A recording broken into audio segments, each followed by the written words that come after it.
Okey, yang terakhir malam ni kita nak buat plot batang dan daun ya. Plot batang dan daun, iaitu grafik yang terakhir dalam bab 12 ni. Plot batang dan daun. Jadi apa beza yang plot titik dengan plot batang dan daun ni? Tadi kita buat plot titik ya. Ataupun di manakah kita pakai plot titik, di mana pula kita pakai plot batang dan daun. Plot titik ni kita pakai apabila julat dia tak besar sangat. Julat tak besar. Contoh tadi rawatan yang diterima oleh seorang pesakit gigi. Jadi masanya tak berapa jauh lah, 17 minit hingga ke 25 minit. Tapi kalau contoh macam ni markah matematik dalam satu kelas jadi markahnya daripada rendah 30 gagal ni sampai ke 80 lebih lah. Paling tinggi 86 lah. 86 kan. Jadi kita tak boleh pakai plot titik. Kalau pakai plot titik daripada 30, 36, 32 ni, 32, 33, 34 sampai 80 dah. Panjang mana lah kita nak buat dah. Kita nak guna muka surat macam mana tu? Nak kena pakai A3 punya kertas lukisan, kertas lukisan tu. Mana boleh? Ni bila dia menjarak ni, julatnya terlampau besar macam ni, markah matematik, kita guna plot batang dan daun. Macam mana kita nak buat plot batang dan daun? Kita buat satu garisan di tengah-tengah menegak. Kalau plot titik dia garisan melintang, plot batang daun ni dia garisan menegak. Plot garisan menegak macam ni. Dan kita tulislah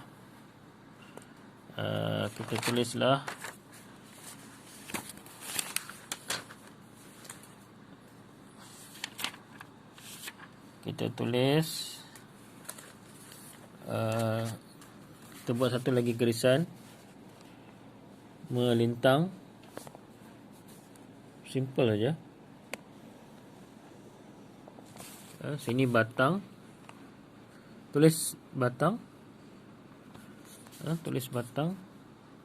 Sini daun Jadi apa yang kita nak tulis dekat garisan ataupun lajur batang ni? Kita tulislah puluh angka puluh. Kalau yang paling rendah ni, cikgu tengok sini 32.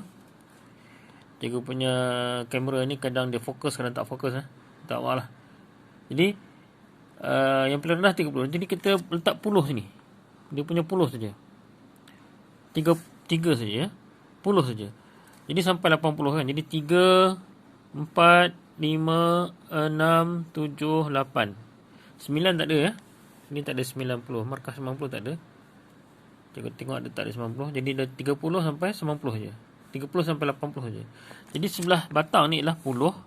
Sebelah daun ni kita akan tulis dia punya sar dia.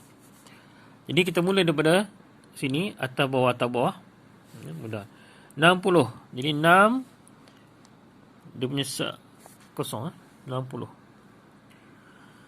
Jadi nilai pertama kita dah masukkan. Nilai kedua 50. Jadi, kalau kamu boleh nampak lah 50. 5 kosong. Seterusnya 56. Jadi 5, 6. 6 nya di sini. Macam pelik sikit lah kan. Ini bukan 506. Ni kalau kita baca ni 50, 56 50, 56, 60. Tu cara baca dia lah. Lepas tu 67. 7 sini Jadi kita baca 60 dan 67 Seterusnya 69. 9 sini. 82. 2 sini. 32. 2 sini. Jadi sepatutnya cikgu pangkah Tapi ini buku teks ni, cikgu tak boleh pangkah lah. 63. Jadi 6 ni dah banyak ni. 63. Lepas tu 63 lagi. 2 kali 63. 75. 58. 50. 71, 69, 86, 78, 52, 77, 64, 59. Okey, tadi kita dah siap kita dah ambil semua data tadi. Kita dah lengkapkan daripada semua ni kita dah masukkan di sini. Jadi ini langkah pertama inilah rumitnya sikit plot batang dan daun ni. Kita kena susun semula nilai ni Nak susun macam mana? Okey. Yang 32 ni tak ada masalah 4 pun tulis 4 sajalah. 4 tidak ada di sini. Tidak ada pelajar dapat 40 markah ke atas. Tapi masalahnya kat 5 ni.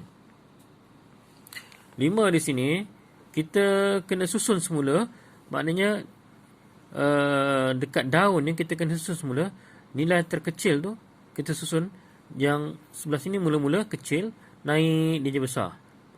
Jadi kosong patutnya kosong. Yang ada kosong ni patutnya kat sini. 2 ni kat sebelah kosong. Jadi 002 689. 002 689. Jadi kita susun semula 002 689.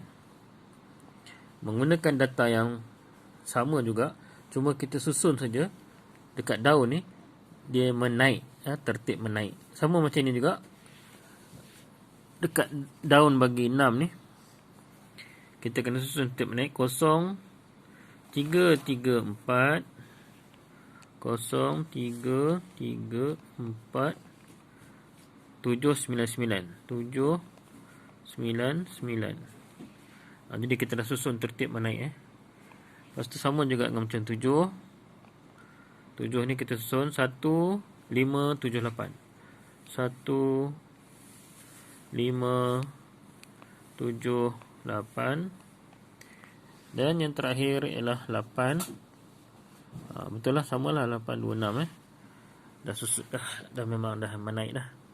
Jadi inilah dia plot batang daun untuk markah ujian matematik kelas itu seramai 20 orang murid dalam sebuah kelas.